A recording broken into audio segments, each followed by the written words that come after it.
Here's a tutorial on how to make Monet-inspired water lilies. The materials used will be written in the description box below.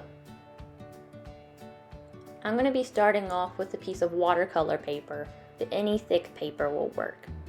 We're going to work in sections for this project because our goal is to keep our page wet.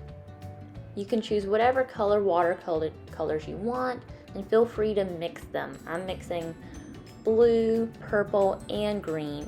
And your entire page doesn't have to be the same color. It can be a variety of purples and greens and blues. It really adds a dynamic effect.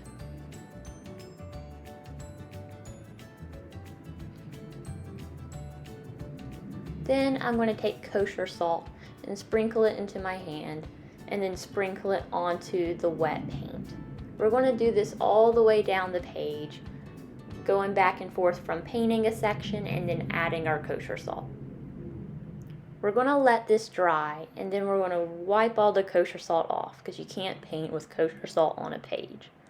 This step is completely optional, but I'm taking a sponge brush and some white acrylic paint and sponging in where the kosher salt effect isn't. This just makes it more unique and adds some dimension. We're going to start making the trees that are going to surround our water lily pond. I'm mixing a dark and a light green with some white to get the right shade that I want.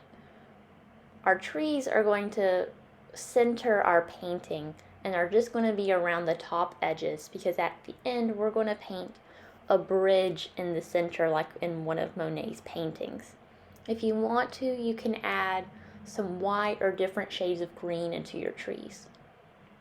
I'm mixing two different shades of green right now, a light shade of green and then a dark shade of green because we're going to add our water lilies to the bottom, and I'm going to use two different color water lilies. When making your water lilies, think of making a very odd shaped heart. They don't have to be perfect.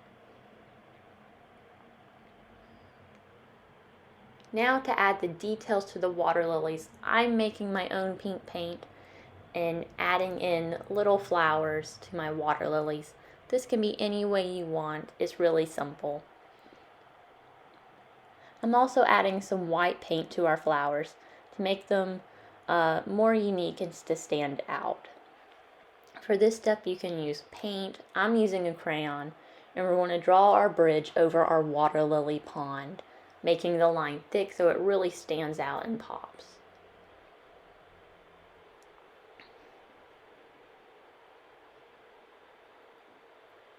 For this part, I'm just drawing straight lines across the bridge for the rails, but you could do any shape you want. You can make them in like a V shape or whatever.